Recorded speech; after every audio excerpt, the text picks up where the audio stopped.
आप जानते परमेश्वर ने इंसान को अपने जैसा बनाया।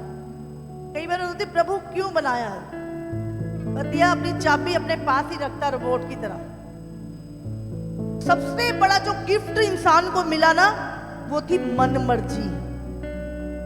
सारी कायनात पूरी सृष्टि परमेश्वर के कहने में चल रही है। जिसको जहां पे रखा चांद यही काम है, करता रहे, वो अभी तक कर रहा है।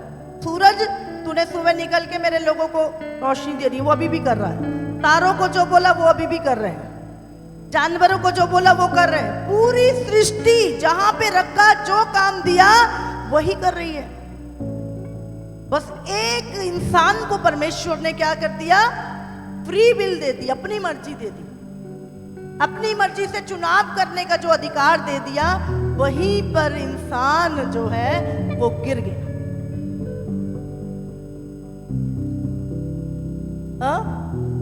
यहीं पर प्रॉब्लम, मेरी मर्जी। ये जो मेरी मर्जी है ना, ये खतरनाक है। क्या बोलना है, वचन में क्या लिखा है? प्रभु ने इतनी आज्ञाएं लिखी, हमें क्या करना है? प्रभु तेरी मर्जी, मेरी नहीं प्रभु, तेरी मर्जी मेरे जीवन में पूरी हो। तू जहां चाहे मैं जाऊं, तू जो कहे मैं करूं, तेरी मर्जी। ये कौन सी विपत्तियां हैं? तुरैयों की। इससे पहले कौन सी थी? मोहरों की विपत्तियां। अब ये दूसरी विपत्तियां हैं और उसमें लिखा है, जब पांचवें स्वर्गदूत ने तुरही फूकी तो मैंने स्वर्ग से पृथ्वी पर एक तारा गिरता हुआ देखा और उसे अथाह कुंड की कुंजी दी गई। हालेलुया। तो ये गिरता हुआ दूत किसका है? शैतानी दूत था ये। और इसको हुक्म जारी हुआ और इसको हुक्म मिला कि जाके अथाह कुंड को खोल दे। अब ये अथाह कुंड कहां पे है? ये नीचे है। और अथाह कुंड में कौन बंद है? गिरे हुए दूत, दुष्ट आत्माएं, अंधकार की शक्तियां उस अथाह कुंड में है ना। जब दुष्ट आत्माओं ने यीशु मसीह को बोला, नहीं नहीं हमें उस गड्ढे में मत भेज, हमें उस अथाह कुंड में ना भेज, हमें उन सूअरों में भेज दे, तो दुष्ट आत्माएं भी डरती हैं अथाह कुंड में जाने से। वो ऐसा अंधकार का स्थान है, यहूदा में लिखा हुआ है। और परमेश्वर ने उन गिरे हुए दूतों को उस अथाह कुंड के अंदर बांध रखा है। और जब लिखा है, उसने, उस गिरे हुए दूत ने क्या किया? अथाह कुंड को खोला। पढ़ो, अभी धीरे धीरे पढ़ना। हाँ। और कुंड में से बड़ी भट्टी का सा धुआं उठा। हाँ, और कुंड में से बड़ी भट्टी का सा धुआं उठा। और कुंड के धुएं से सूर्य और वायु अंधकार में हो गए। हाँ, जब उसके अंदर से जो धुआं उठा, उससे पूरा सूरज और चंद्रमा क्या हुआ? अंधकार हो गया, धुआं के समान वो छिप गया। उस धुएं में से पृथ्वी पर टिड्डियां निकली। उस धुएं में से पृथ्वी पर टिड्डियां निकली। क्या निकली? टिड्डियां। उन्हें पृथ्वी के बिच्छुओं की सी शक्ति दी गई। और उन टिड्डियों को क्या दिया गया? बिच्छुओं की सी। पृथ्वी पर बिच्छू देखे, कितनों ने देखे बिच्छू? हाँ, बिच्छू कितनों ने देखे? बिच्छू देखे? बिच्छुओं की सी शक्ति दी गई। और उनसे कहा गया, किसने बोला अब ये बात? हाँ, उनसे कहा गया, परमेश्वर ने उनसे कहा, उनको हुक्म जारी किया कि ना पृथ्वी की घास को, ना किसी हरियाली को, ना किसी पेड़ को हानि पहुंचाए, केवल उन मनुष्यों को हानि पहुंचाए जिनके माथे पर परमेश्वर की मोहर नहीं है। हालेलुया। यहाँ पे क्या लिखा है? ये उस समय पर होगा जब चौथी मोहर होगी, तो तुम और मैं कहाँ होंगे? बोलो, हम कहाँ होंगे? हम स्वर्ग में होंगे। लेकिन जो रह जाएंगे दुनिया में, जिन्होंने प्रभु पे विश्वास नहीं किया और जिन्होंने विश्वास किया प्रभु के वचन पे नहीं चले, वो लोग क्या है? क्या लिखा यहाँ पर? तो परमेश्वर ने उनसे कहा कि जब दुनिया में टिड्डियां आती हैं, आपने टिड्डियों के अटैक सुने अभी पीछे से भी, राजस्थान में और कई जगहों पर हजारों करोड़ों की तादाद में टिड्डियां आई, और टिड्डियों ने क्या किया? सारी टिड्डियां क्या करती हैं? सारी हरियाली को क्या है? खा जाती हैं, पूरी हरियाली खा जाती है टिड्डियां। लेकिन यहां पर परमेश्वर उन टिड्डियों को क्या हुक्म जारी कर रहा है कि ना तो घास को, ना किसी हरियाली को, और ना किसी पेड़ को हानि पहुंचाए, पर केवल उन मनुष्य को हानि पहुंचाए जिनके माथे पर परमेश्वर की मोहर नहीं है। अब ये मोहर किसके माथे पर थी? हम तो उठा लिए जाएंगे। ये मोहर किसके ऊपर लगाई थी? अगर हमने पीछे, अगर आपको याद हो, 1,44,000 यहूदी जो यहां पर होंगे उस समय, क्योंकि उन्होंने प्रभु पे विश्वास नहीं किया था, लेकिन उस बीच में 7 साल के महाक्लेश में वो यीशु पे विश्वास करेंगे और उसे अपना मसीहा ग्रहण करेंगे, तो प्रभु उनके माथे पर एक एक छाप लगा देगा। तो अब जो विपत्तियां संसार पे पड़ेंगी वो इन 1,44,000 लोगों के ऊपर नहीं पड़ेंगी। तो यहाँ पे लिखा है कि जिनके माथे पर परमेश्वर की मोहर नहीं है, उन लोगों को मार डालने का तो नहीं, पर 5 महीने तक पीड़ा देने का अधिकार दिया गया। इनके पास शक्ति है कि लोगों को मार दे, लेकिन इनको अधिकार दिया गया कि तुमने मारना नहीं है, केवल क्या करना है? पीड़ा देनी है। हालेलुया। अभी देखो ये टिड्डियां कैसी हैं, अभी देखेंगे। उन्हें मार डालने का तो नहीं, पर 5 महीने तक पीड़ा देने का अधिकार दिया। किसने? किसने? परमेश्वर। और उनकी पीड़ा ऐसी थी जैसे बिच्छू के डंक मारने से मनुष्य को होती है। कैसी पीड़ा थी? किसी को बिच्छू ने काटा कभी? हाथ उठाओ अगर किसी को काटा तो। 1 2, आपको भी काटा, मुझे भी काटा है, तो मुझे पता है। जो बिच्छू के काटने की जो पीड़ा है, आप समझ नहीं सकते कि उस टाइम आप रिएक्ट क्या करो। आप उस पीड़ा को बयान नहीं कर सकते। वो इतनी ऐसी होती है कि आप बयान से परे, इतनी तेज डंक जो होता है, एकदम से झंझना जाता है व्यक्ति, इतने तेज उसका डंक होता है। और पूरा दिन, कई बार व्यक्ति को बुखार भी आ जाता है उससे, और बहुत ही भयानक दर्द उससे होता है। तो बिच्छू का डंक, समझे? तो उसको क्या, बिच्छू के, उसको पीड़ा देने का, आगे बिच्छू के डंक के मारने से जैसे मनुष्य को दर्द होता है, पीड़ा होती है, वैसी ही पीड़ा इंसान को होगी। आगे पढ़ेंगे। उन दिनों में मनुष्य मृत्यु को ढूंढेंगे। अब वो जब पीड़ा होगी, अब 1 बार काटा तो ठीक है, 2 बार काटा वो भी ठीक है, 3 बार काटा वो भी ठीक है। अभी 5 महीने तक अगर रोज दिन में 5-7 बार तुम्हें बिच्छू काटेगा, तो तुम्हारी पीड़ा कहाँ कितनी होगी? सोचो कितनी होगी। तो तुम क्या करोगे?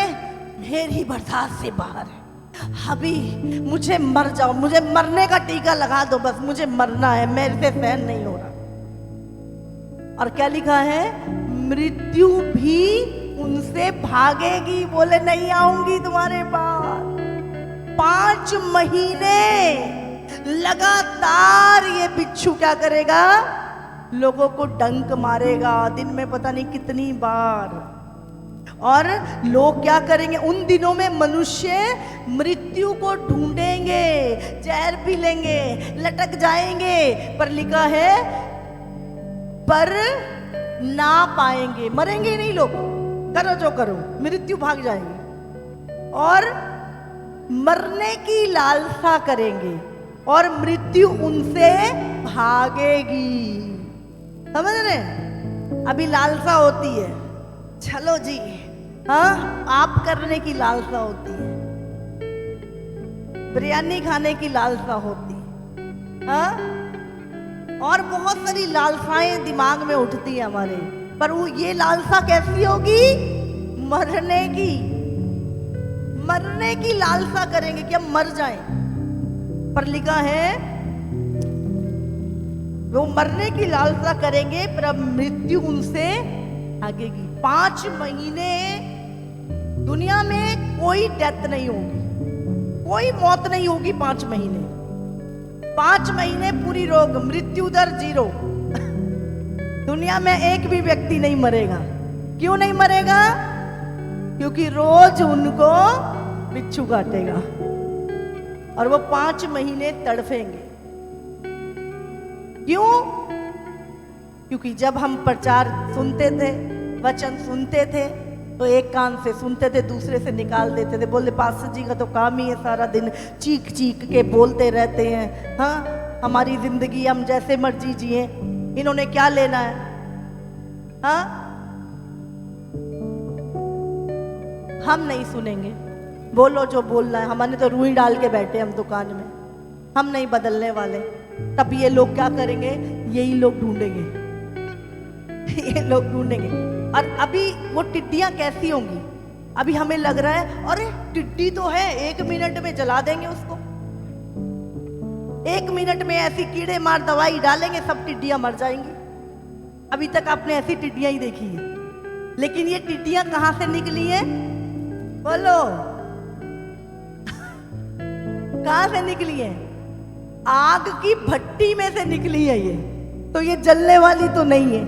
बाइबल में लिखा नरक का कीड़ा कभी नहीं मरेगा और वहां की आग कभी नहीं बुझेगी। ये टिड्डियां इस तरह की हैं जो खुद पहले से ही आग की भट्टी से आई हैं, तो इनको कोई चीज ना तो जला सकती है ना मार सकती है।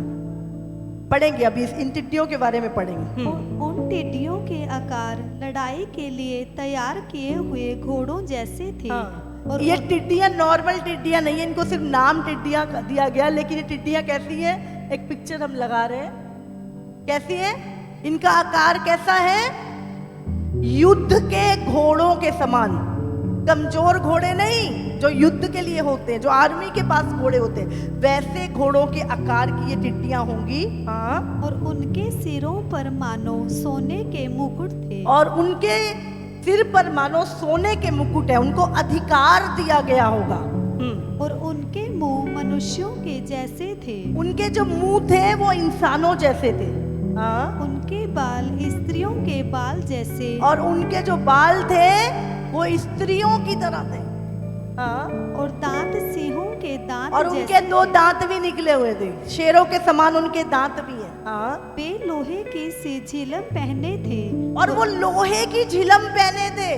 और उनके पंखों का शब्द ऐसा था जैसा रथों और बहुत से घोड़ों का जो हाँ। लड़ाई में दौड़ते हों। उनके जो पंख थे जब वो फड़फड़ा रहे थे, तो उनकी जो आवाज थी वो इतनी कैसी थी? जैसे रथों और घोड़ों के लड़ाई में दौड़ने से होती, इतनी तेज आवाज थी उनके पंखों की। और उनकी पूंछ बिच्छुओं की सी थी और उनमें डंक थे। और उनकी पूंछ कैसी थी? हाँ, डंक कहां से मारेंगे? कहां से मारेंगे? पूंछ से। उनकी जो पूंछ थी उनमें डंक लगे हुए थे। हाँ। और उन्हें 5 महीने तक मनुष्यों को दुख पहुंचाने की जो शक्ति मिली थी वो उनकी पूंछों में थी। हाँ, जो उनको दुख पहुंचाने की जो शक्ति मिली थी वो उनकी पूंछों में थी। हाँ। अथाह कुंड का दूत उन पर राजा था। उसका नाम इब्रानी में अब्दोन और यूनानी में अपोलोन है। हाँ, हम 4 ही दूतों के नाम बाइबल में पढ़ते हैं, जिब्राइल, मिकाइल और शैतान का लूसीफर और अब्दोन। ये दूतों के नाम हम पढ़ते हैं बाइबल में, है ना। तो ये नरक का दूत था और ये इनके ऊपर क्या था? राजा था। अब टिड्डियों का तो राजा नहीं हो सकता, तो इसका मतलब ये एक स्पेशल सेना थी परमेश्वर की। परमेश्वर की जो आज्ञा मानती थी, एक सेना थी जिसको परमेश्वर ने दुष्ट जो परमेश्वर की डर में नहीं चल रहे, उनको दंड देने के लिए संसार में भेजा था। हालेलुया। कितनों को समझ में आ रहे? एक वचन हम और योएल की किताब निकालेंगे, उसका 2 और मरकुस 9 का 48। क्या लिखा है? नरक में जहां उनका कीड़ा नहीं मरता और आग नहीं बुझती। समझ रहे हैं? जो नरक में जो कीड़े हैं वो गंधक की आग में भी जिंदा रहते हैं, वो कभी नहीं मरेंगे, वो सिर्फ इंसान के शरीर को खाएंगे। और हाँ, अब योएल पढ़े। उनका रूप घोड़ों का सा है। हाँ, उनका रूप कैसा था? जो टिड्डियां थी है, उनका रूप कैसा है? घोड़ों का सा। अभी पुराने नियम में भी इनके विषय में लिखा हुआ है। हाँ, और वे सवारी के घोड़ों के समान दौड़ते हैं।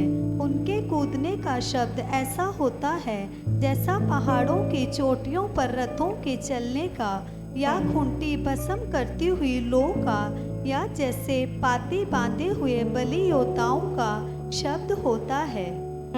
उनका रूप घोड़ों का सा है और वो सवारी के घोड़ों के समान दौड़ते हैं। उनके कूदने का शब्द ऐसा है जैसे पहाड़ों की चोटियों पर रथों के चलने का, या खूंटी भस्म करती हुई लौ का, या जैसे पाती बांधे हुए बलि योद्धाओं का शब्द होता है। यही चीज हम प्रकाशित वाक्य में पढ़ रहे हैं, और यही चीज हम यीशु के आगमन से कई सैकड़ों साल पहले भी ये भविष्यवाणी अंत के समय की पुराने नियम में लिखी हुई है। और वो क्या लिखा? जाति जाति के लोग, उनके सामने जाति जाति के लोग पीड़ित होते हैं। सबके मुख मलिन होते हैं। सबके मुंह क्या होते हैं? हाय, अभी तो जरा सा पेट में दर्द होता तो क्या होता? आप सोचो, 5 महीने बिच्छू रोज काटेंगे कई कई बार। उधर से बच्चे हाय मम्मी, उधर से पापा, उधर से अभी बैठ बैठ के खूब योजना बनाते किसको लूटे। हाँ, खूब बैठ के टीवी सीरियल, खूब बैठ के फिल्में, खूब बैठ के गलत काम कर रहे हैं। हाँ, तो उस टाइम पर पूरी फैमिलियां, फिर क्या होगा? समझ रहे? ये चीजें होनी है, ये प्रभु ने लिखी है। बाइबल में लिखा आकाश पृथ्वी टल जाएंगे पर मेरा वचन पूरा हुआ बिना नहीं टलेगा। हाँ, आगे। वे सूरवीरों के समान दौड़ते और योद्धाओं की भांति शहरपनाह पर चढ़ते हैं। हाँ, क्या है? वो शहरपनाह पे चढ़ जाते हैं। अभी क्या है? आगे पढ़ेंगे। वे अपने अपने मार्ग पर चलते हैं। हाँ। और कोई अपनी पांति से अलग ना चलेगा। वे एक दूसरे को धक्का नहीं लगाते। वे अपनी अपनी राह पर चलते हैं।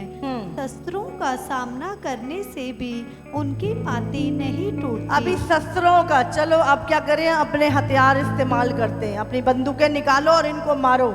लेकिन प्रभु ने क्या है? उनके आगे क्या लगा रखी है? झिलम लगा रखी है।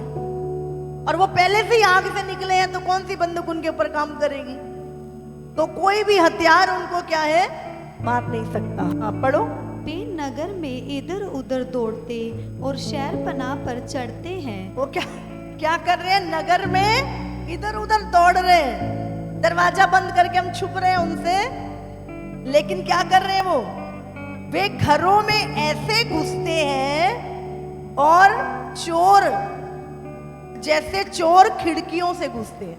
अभी क्या करेंगे? खिड़कियां उखाड़ के फेंकेंगे। अच्छा, नीचे जाएंगे, चारपाई के नीचे छुपेंगे, तो डंक कहां पे है? हाँ, डंक कहां है? तो जब नीचे छुपेंगे तो पूंछ जाएगी कि नहीं जाएगी? क्या करेंगे? वो पूंछ से डंक मार। उनके आगे पृथ्वी कांप उठती है। उनके आगे पृथ्वी कांप उठती है और आकाश थरथराता है। आकाश थरथराता है। सूर्य और चंद्रमा काले हो जाते हैं। सूर्य और चंद्रमा, हमने पढ़ा जब वो निकलेंगे बाहर तो सूर्य और चंद्रमा क्या है? ढक जाएंगे, अंधकार में हो जाएंगे। और तारे नहीं झलकते। और तारे नहीं झलकते। यहोवा अपने उस दल के आगे अपना शब्द सुनाता है। ये किसका दल होगा? बोलो। यहोवा का दल है ये, जो आज प्रभु की हंसी उड़ा रहे हैं, जो प्रभु की बातों को हल्के में ले रहे हैं, जो मजाक में ले रहे हैं प्रभु के वचन को। ये यहोवा का दल, यहोवा की सेना होगी जो उनके लिए भेजी जाएगी। आगे, क्योंकि उसकी सेना बहुत ही बड़ी है, उसकी सेना बहुत ही बड़ी है, जो अपना वचन पूरा करने वाला है, वो सामर्थी है। हाँ, अगर परमेश्वर ने ये लिखा है तो ये पूरा होगा। वो सामर्थी अपने वचन को पूरा करने में। क्योंकि यहोवा का दिन बड़ा और अति भयानक है, उसको कौन सह सकेगा। यहोवा का दिन बहुत ही भयानक है। यहोवा का दिन, वो दिन आ रहा है, परमेश्वर का वो दिन, न्याय का दिन, बदला लेने का दिन आ रहा है। वो भयानक दिन होगा जब यहोवा संसार से बदला लेगा। जिन्होंने परमेश्वर के वचन पे को ठुकराया, जिन्होंने परमेश्वर का अनादर किया, परमेश्वर के लोगों को सताया, ऐसा भयानक दिन, यहोवा का भयानक दिन। एक जगह नहीं, बहुत सारी जगह पे ये लिखा है कि वो भयानक दिन होगा। Hallelujah, hallelujah. कितनों को समझ में आ रहा है? इसीलिए याद रखिए, उस दिन क्या है, लोग मरने की लालसा करेंगे। अभी तो दुखी होके मर जाते हैं, बहुत सारे लोग सुसाइड करते हैं, उनको लगता है चलो छुट्टी हो गई है, लेकिन पता नहीं है जो लोग सुसाइड करते हैं वो डायरेक्ट नरक में जाते हैं। इसलिए कभी जिंदगी में सुसाइड करने की मत सोचना। यहाँ से हमें लग रहा है कि अरे यहाँ से मर के आत्महत्या कर लेंगे, अरे खत्म हो जाएगी जिंदगी। सोचो वो नरक का जो दंड है, नरक की जो आग है, जहाँ का कीड़ा नहीं मरता, जहाँ की आग नहीं बचती, वहां पे रोज मरना होगा। यहाँ का तो फिर थोड़े समय बाद चली जाएंगी, खत्म हो जाएंगी चीजें। लेकिन गलती से भी अगर सुसाइड कर लिया, आत्महत्या कर ली, तो कोई चांस नहीं है फिर अनंत काल। क्योंकि प्रभु ने ये जिंदगी जीने के लिए दी, चीजों को फेस करना है, प्रभु के वचन पे चल के, मरने के लिए नहीं दी। आज जरा सा लड़ाई हो जाती है, शैतान कहता चल मर जा, छुटकारा मिलेगा। छुटकारा नहीं मिलेगा, हमेशा के लिए नरक की आग में चले जाएंगे। इसीलिए गलती से भी मत सोचे मरने की। हालेलुया। कितनों को समझ आ रही है? वहां पे लोग मृत्यु की लालसा करेंगे, पर मृत्यु भी उनसे भागेगी। लोग पानी में कूद जाएंगे, डूबेंगे नहीं, पानी उन्हें डुबोएगा ही नहीं। आग में जलाएंगे, आग भी नहीं, ऐसे ही रहेंगे, कोई आग उनको जलाए। क्योंकि जो सृष्टि है ना, वो परमेश्वर का कहना मानती है। आप जानते हैं, पूरी सृष्टि परमेश्वर का कहना मानती है। एक इंसान है जो परमेश्वर से दगा करता है। जब जवान सिंहों के सामने दानियल को फेंका गया, भूखे शेरों के सामने, शेर जानते थे जिसने हमें बनाया है, ये दानियल उसका दास है, इसको खाना नहीं है। हालेलुया, समझ रहे हैं आप? तो दानियल ने मुंह नहीं खोला, लेकिन जैसे ही वो दुष्ट वहां पर आए, ऊपर से ही, इतने भूखे थे, ऊपर से नीचे भी नहीं गिरने दिया, छलांग लगा के खा लिया उनको।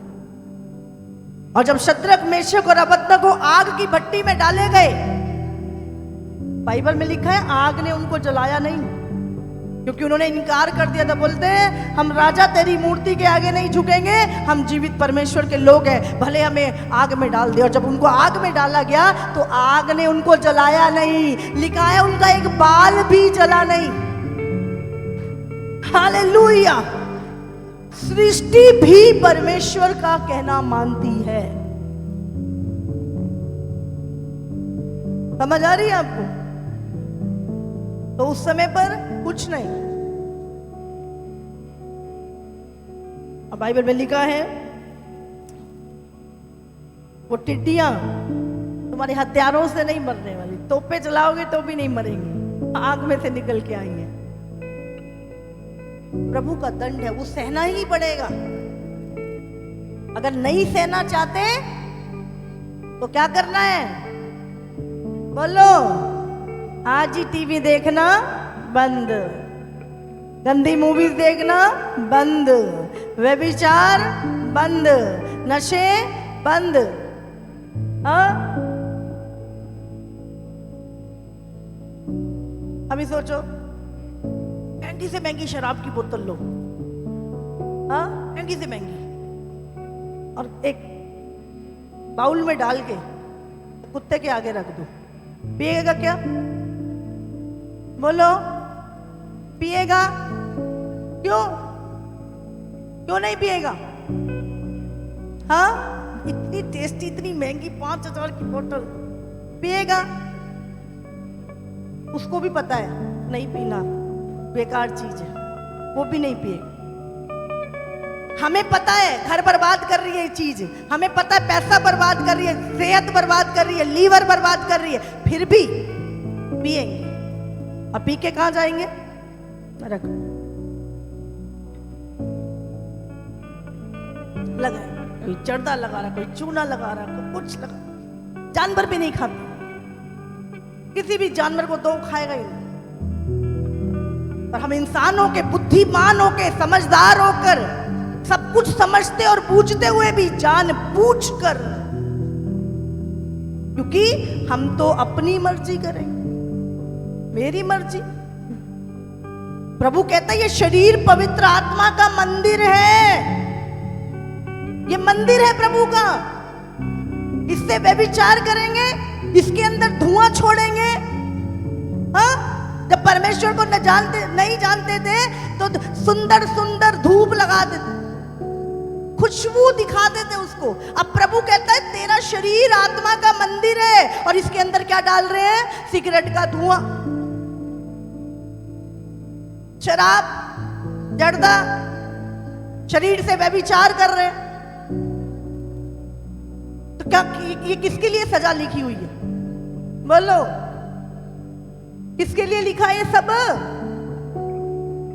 जो आज परमेश्वर के वचन का अनादर कर रहे हैं, जो सुन के नहीं मान रहे, उनको यहां से छठी मोहर से होके पहुंचेंगे नहीं वहां, तब तो पहले ही काम हो जाएगा।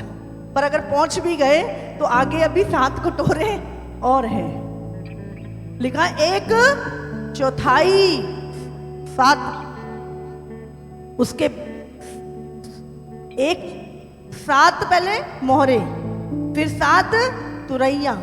7 मोहरों में कितनी दुनिया खत्म होएगी? 1/4, और 7 तुरैयों में 1/3, और बाकी जो रह जाएंगे उसके बाद 7 आखिरी है, वो होगा महाकलेश, जिसमें 100% खत्म। हालेलुया। और उसके बाद हम जो अभी पवित्र जीवन जिएंगे, नशा सुन छोड़ देंगे आज, हाँ, व्यभिचार छोड़ देंगे, सब टीवी सीरियल सब खत्म करके एक पवित्र जीवन जिएंगे, तो हम कहाँ होंगे? बोलो, स्वर्ग में। और जब वो महाकलेश खत्म होगा तब हम परमेश्वर के साथ नीचे उतरेंगे और 1000 साल इस धरती पर प्रभु के साथ राज्य करेंगे। Hallelujah, hallelujah. कितनों को समझ में आ रहा है? तो क्या चाहते हैं आज? हमें लग रहा है किसी को क्या पता मैं क्या कर रहा हूँ छुप के, मैं किसके साथ व्यभिचार कर रहा हूँ, मैं छुप के क्या नशे कर रहा हूँ, क्या चोरी चकारी की बातें कर रहा हूँ मैं, अरे किसको पता? हाँ, लगता है मैं कई बार मैंने तो किसी से बात ही नहीं की, मैंने तो किसी को बताया ही नहीं। अगर ये सरकार के कैमरे, ये दुनिया के कैमरे से आप बच नहीं सकते, तो उसके कैमरे कितने तेज है आपको पता है? एक एक चीज रिकॉर्ड हो रही है। जिस इंसान ने दुनिया के कैमरे बना दिए रिकॉर्डिंग के, तो वो इंसान को बनाने वाला परमेश्वर कितना महाबुद्धिमान है, हमारी सोच से परे।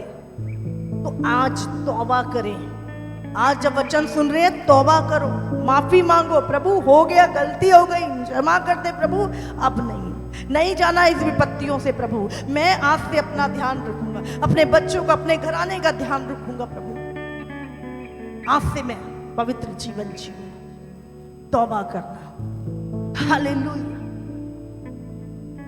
समझ आ रही है आपको? जो चीजें इंसान खाते हैं जानवर भी नहीं खाते। खाने के लिए प्रभु ने फ्रूट बनाए, सब्जियां बनाई, हाँ, ड्राई फ्रूट बनाए, दुनिया में इतनी सारी डिशेस बनाई, इतना कुछ है खाने पीने के लिए दुनिया जान का, पर कौन सी खाएंगे? सड़ी हुई। अरे जूस पीना है, ताजा फ्रूट का जूस पियो, सड़ा के क्यों पीनी है चीजें? लेकिन क्या है, शैतान ने दिमाग पकड़ रखा। लेकिन जब हम, इसीलिए प्रभु ने कहा तुम सत्य को जानोगे और सत्य तुम्हें आजाद करेगा। और आज आपकी आजादी का दिन है यीशु मसीह के सामर्थी नाम से। हालेलुया। तारीफ करो परमेश्वर, तारीफ करो परमेश्वर। हालेलुया। और उसके बाद अगला हम देखेंगे, जब छठवें स्वर्गदूत ने तुरही फूकी तो सोने की वेदी जो परमेश्वर के सामने है उसके सींगों में से मैंने ऐसा 9 का शब्द 15 सुना। से पढ़ रहे हैं हम, 9 का 15 से ना पढ़ो।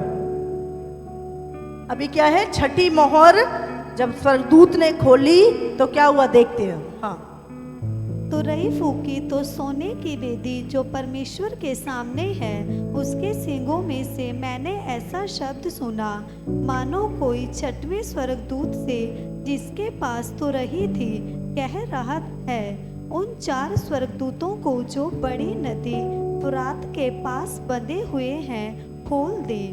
वे चारों दूत खोल दिए गए जो उस घड़ी और दिन और महीने और वर्ष के लिए मनुष्यों की 1/3 के मार डालने को तैयार किए गए थे। उनकी फौज के सवारों की गिनती 20 करोड़ थी। मैंने उनकी गिनती सुनी। मुझे इस दर्शन में घोड़े और उनके ऐसे सवार दिखाई दिए जिनकी झिलमें आग और धूम्रकांत और गंधक की सी थी, और उन घोड़ों के सिर सिंगों के सिरों के समान थे। हाँ, यहाँ पे क्या लिखा है, जब छठवें स्वर्गदूत ने तुरही फूकी तो सोने की वेदी जो परमेश्वर के सामने है उसके सींगों में से मैंने ऐसा शब्द सुना। कहाँ से आया ये शब्द? परमेश्वर के सिंहासन के बीच में से ये शब्द आया। और क्या लिखा है, और मैंने कोई छठवें स्वर्गदूत से जिसके पास तुरही थी ये कह रहा था, उन 4 स्वर्गदूतों को जो बड़ी नदी फुरात के पास बंधे हैं खोल दो। आप जानते हैं फरात नदी, जब परमेश्वर ने आदम को बनाया था और अदन की वाटिका में कितनी नदियां दी? 4, और उसमें से एक नदी थी फरात जो अभी भी इराक में बहती है, इजिप्ट में। आज भी ये नदी मिस्र से होती हुई इराक में बहती है। और इस नदी को आपने याद रखना है क्योंकि अंत के दिनों में ये नदी एक बहुत ही महत्वपूर्ण रोल निभाएगी। अंत के दिनों में ये नदी पूरी सूख जाएगी और इसका चिन्ह होगा कि अंत बहुत नजदीक है। हालेलुया। तो ये नदी है, इसका नाम फरात है, और ये कहाँ से निकली थी? अदन की वाटिका से। हालेलुया। हम इसको बाद में देखेंगे, पर आपने याद रखना है बस। और वहां पर 4 स्वर्गदूत, कौन से दूत है? 4 गिरे हुए स्वर्गदूत बंधे पड़े। हाँ, और परमेश्वर यहाँ पर हुक्म आया कि उन्हें खोल दो। वे चारों दूत खोल दिए गए जो उस घड़ी और दिन और महीने और वर्ष के लिए मनुष्यों की 1/3 के मार डालने को तैयार किए गए थे। उनकी फौज के सवारों की गिनती कितनी है? कितनी है? 20 करोड़। 20 करोड़ उनकी गिनती है। आगे, मुझे इस दर्शन में घोड़े और उनके ऐसे सवार दिखाई दिए जिनकी झिल में आग, ध्रुमकांत और गंधक की सी हैं, और उन घोड़ों के सिर कैसे हैं? शेरों की तरह। और उनके मुंह से आग और धुआं और गंधक निकलते हैं। क्या निकलते हैं? अब ये मैं एक देख रहे हैं, देखो ये कितने हैं? कितने हैं? इनकी गिनती कितनी है? 20 करोड़। ये 20 करोड़ जो सवार है, ये परमेश्वर की सेना है, जो परमेश्वर की कमांड को सुनती है। और अंत के दिनों में कितनी दुनिया खत्म होगी इस टाइम पर? 1/3 करोड़ों लोग। और उनमें से क्या लिखा है? इसके मुंह से, इसका मुंह कैसा है? घोड़े का मुंह कैसा है? शेर की तरह। और उसके मुंह से क्या निकल रहा है? आग निकल रही है। आगे धुआं और गंधक निकलते थे।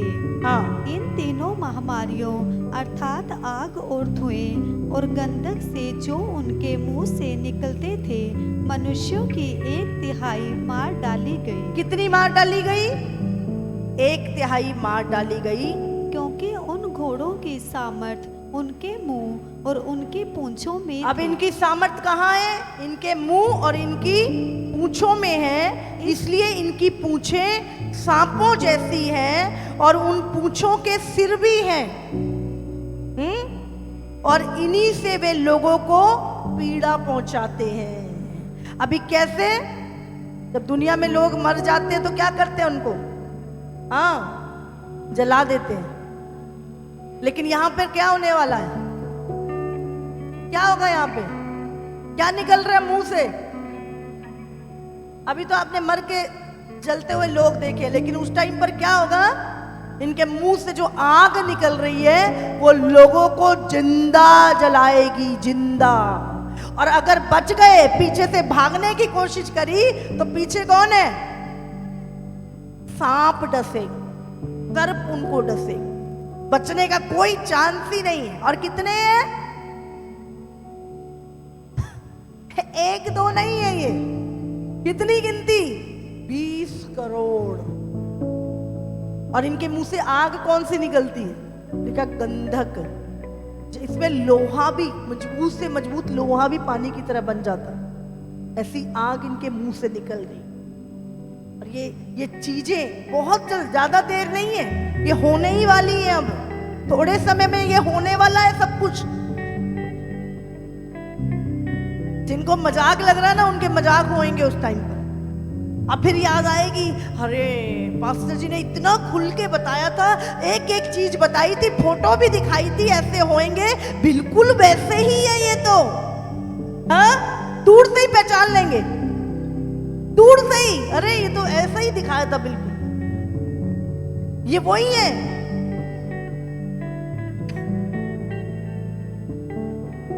ये किनके पीछे, किनको मारेंगे? सुनो, बाकी मनुष्यों ने जो उन मरियों से ना मरे थे। बाकी मनुष्य जो अभी आग से नहीं मरे, वो डंक वाले बिच्छू से भी नहीं मरे। अभी जो जितने भी जो 7 तुरैया उससे नहीं मरे, 7 मोहरों की विपत्तियों से नहीं मरे, और अभी भी कैसे करके बच बचा के 6वीं मोहर तक पहुंच गए। अभी क्या होगा? अभी क्या करना चाहिए उनको? अगर बच गए तो अभी भी क्या करना चाहिए उनको? अभी भी बच गए तो क्या करना चाहिए? तौबा करनी चाहिए, पापों की क्षमा मांगनी चाहिए, प्रभु से माफी मांगना चाहिए, रोना पीटना चाहिए, प्रभु की दया मांगनी चाहिए। लेकिन क्या करेंगे उस टाइम भी? ऐसे ढीठ जो ऐसे आज है, उससे भी ढीठ लोग होंगे उस टाइम पर, अंत के दिनों में। पढ़ेंगे, अपने हाथों के कामों से मन ना फिराया। इतनी विपत्तियां आने के बाद भी उन्होंने अपने पापों से मन नहीं फिराया। कि दुष्ट आत्माओं की और सोने और चांदी और पीतल और पत्थर, दुष्ट आत्माओं की और सोने और चांदी और पीतल और पत्थर और काठ की मूर्तियों की पूजा ना करे। और ना देख, ना जो ना, बोलो, जो ना देख सकती हैं, आगे ना सुन ना ना सुन सकती है, ना चल सकती है, ना चल सकती है।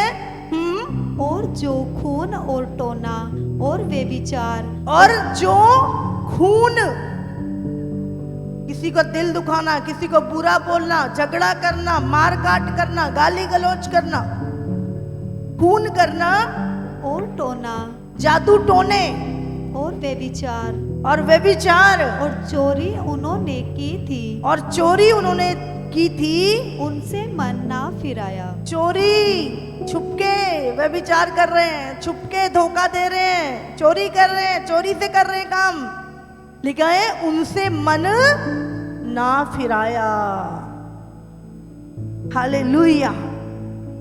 दुनिया में पहला पाप कौन सा था जानते हैं? कौन सा था पहला पाप? अभी आप परमेश्वर से आपको जो भी मांगना मांगो, प्रभु आपको देगा। आपको गाड़ी चाहिए, चंगाई चाहिए, बरकत चाहिए, उद्धार चाहिए, आशीष चाहिए, हाँ कुछ भी चाहिए, प्रभु आपको देगा। प्रभु सिर्फ एक चीज है जो किसी को नहीं देता, सब कुछ दे देगा प्रभु, पर एक चीज है जो प्रभु किसी को नहीं देता। सबसे पहला पाप जानते हैं कौन सा था? कौन सा? क्या लिखा बाइबल में? हाँ, परमेश्वर की 10 आज्ञाएं कितनों को पता है? हाँ, कितनों को पता है? 10 आज्ञाएं। उसमें पहली आज्ञा क्या थी प्रभु की, परमेश्वर की? क्या आज्ञा थी पहली? कि तू मुझे छोड़कर किसी को ईश्वर करके ना मानना और ना अपने लिए कोई भी मूर्ति खोद के बनाना, ना तो आकाश के किसी गण की, ना समुंदर के किसी जानवर की, और ना किसी और चीज की कोई भी मूर्ति गढ़कर ना बनाना और ना उसको दंडवत करना। ये पहली आज्ञा थी परमेश्वर की।